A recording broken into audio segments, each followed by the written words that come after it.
Hello, today we are going to see the opening and trash removal system on rotor spinning. We have already seen the passage in the earlier lecture. So today we are going to see the opening roller and how the trash is removed around the opening roller. The opening roller, as you can see, is comparable. This is a photograph of one of a opening roller here, and you can compare it with the Likaren of the card. The clothing may differ in terms of its shape, its inclination, the height, the width, and the point density um, that is there on the ruler. Also, the geometrical layout, there may be changes to coatings, there may be changes. So, these are some differentiating points between one roller to the other. And all these specifications regarding shape, inclination, tooth height, it is almost similar to that what we have learned on the card. So you can have different angles and height for different types of material that we are processing. So the fibers over here, after being opened, they are transported to a fiber channel. It is important to see that the speed of the air and the fiber flow together, the fiber and the air is made to flow at the opening roller and made to enter or is guided into the fiber channel. One should see to it or ensure that the speed of the air and the fiber together is greater than the speed peripheral speed of the roller. Otherwise, what happens is the roller is say faster in than the airflow speed, then the fibers will tend to buckle during lift off point, and the moment it buckles, we all know in basics in textile that orientation is very important, and straightening is very important for achieving maximum yarn strength. There will you'll always see a deterioration in the yarn quality the moment buckling happens. The opening roller speed ranges between 6,000 to 10,000 rpm. So let us see what are the effects of having a low opening roller speed as against the high opening speed of rollers. So if it is too low, then we have certain effects on the material as well as the separation, the opening and so on. So the first point that it gets affected is the separation of the sliver into individual fibers. So if the speed is too low, the individualization does not happen as well as it should happen. Also, inadequate opening of fiber nebs and groups of fibers that move in clumps. Also, inadequate trash removal, which results in spinning instability ends down, which is we shall see later that why trash removal is very important in case of rotor spinning.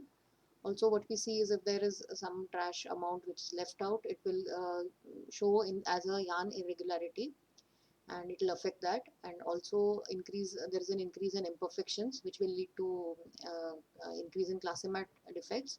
Classimat defects are the defects that are very disturbing. I mean, and they rarely appear, but they cannot be left in the yarn because it will show up in the fabric ultimately.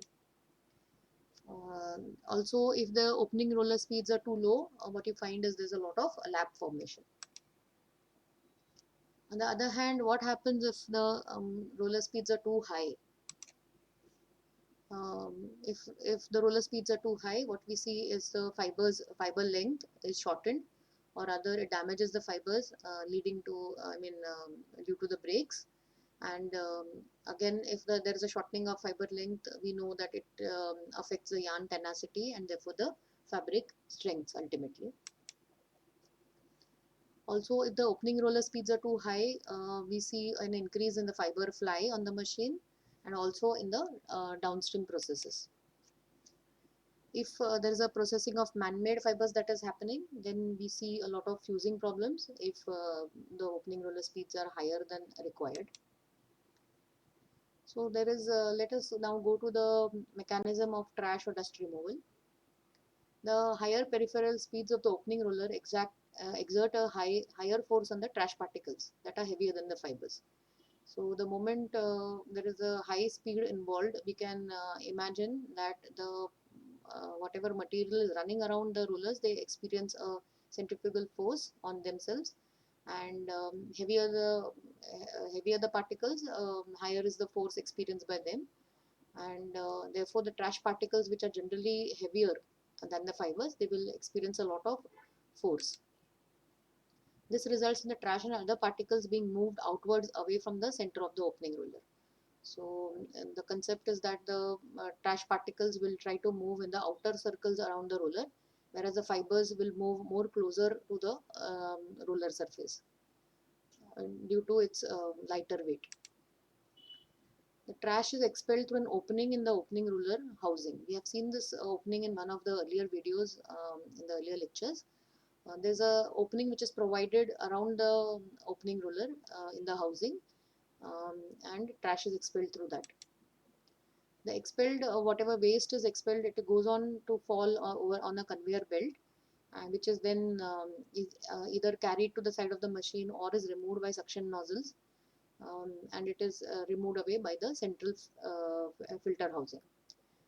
The wipers on the conveyor belt help in continuously cleaning the housing under the opening roller. So this is the mechanism that is there for trash or dust removal. Importance of trash removal. Let us see why this trash is very important, important topic here to be discussed, and how does it affect the rotor spinning. The rotor runs at a high speed of approximately 1,70,000 rpm, and therefore it will exert a very high centrifugal force on the raw material which is being processed. Now let us take a small example. Say there is a tiny trash particle of around, say, 0.2 milligrams weight. Then what we find is that due to the high speeds that are involved, it exerts around 15 grams force on the fiber ring.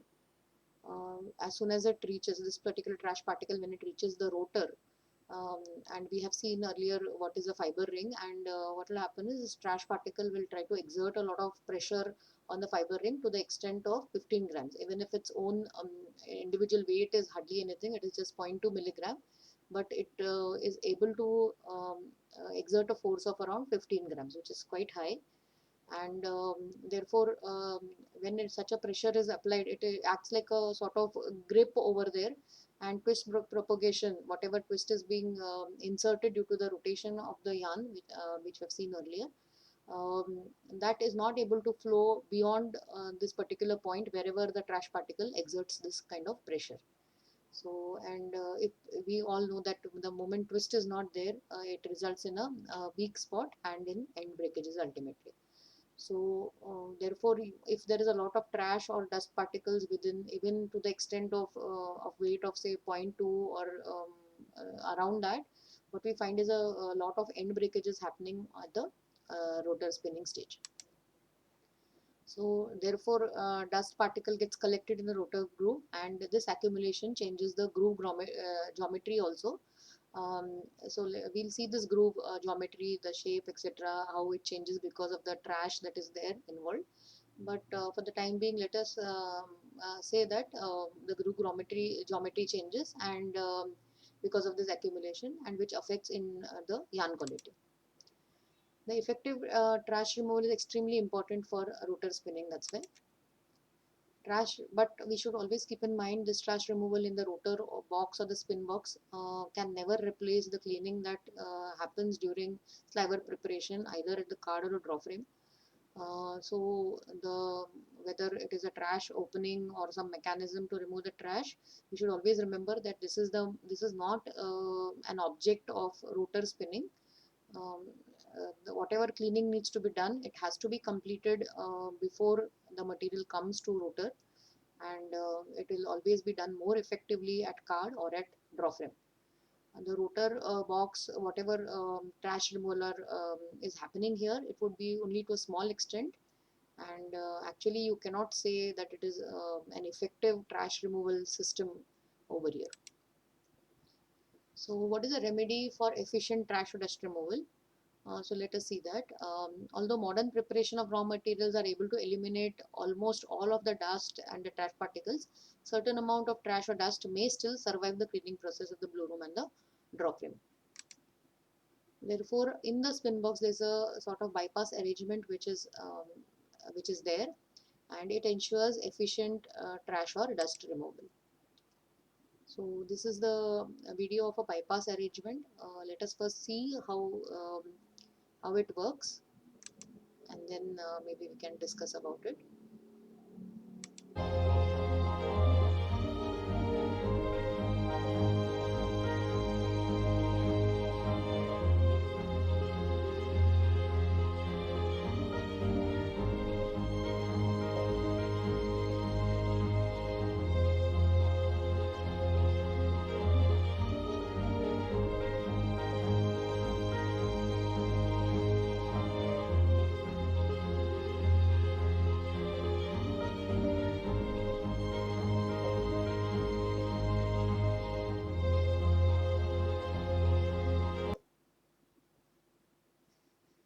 Okay, so what we saw here, that when we turn the bypass arrangement through various angles, it is able to sort of adjust or modify the amount of trash that is removed. So here there are three sketches which are shown when the bypass is open. What we see is this is the position of this knob, and a lot of trash is being removed, maximum trash is being removed. And when it is half open, it is able to remove a medium amount of trash, and when it is closed, it is minimum trash that is removed. So what is basically done is there is a air which is allowed to enter this area, and the bypass arrangement allows the adjustment of air flowing into the trash removal opening. Now this adjustment can be done depending on the trash content in the raw material that is being processed. So if the material is quite clean, then maybe you can just close the bypass arrangement. And if you know that your raw material contains a lot of trash, then you can open it. The larger the amount of air provided by the bypass, now we just saw in the video that the outside air is being allowed into this area because of this bypass opening or closing, and whatever air enters through this, it will be small. The larger the amount of air entering through this bypass, the smaller is the quantity of air drawn through the trash removal opening.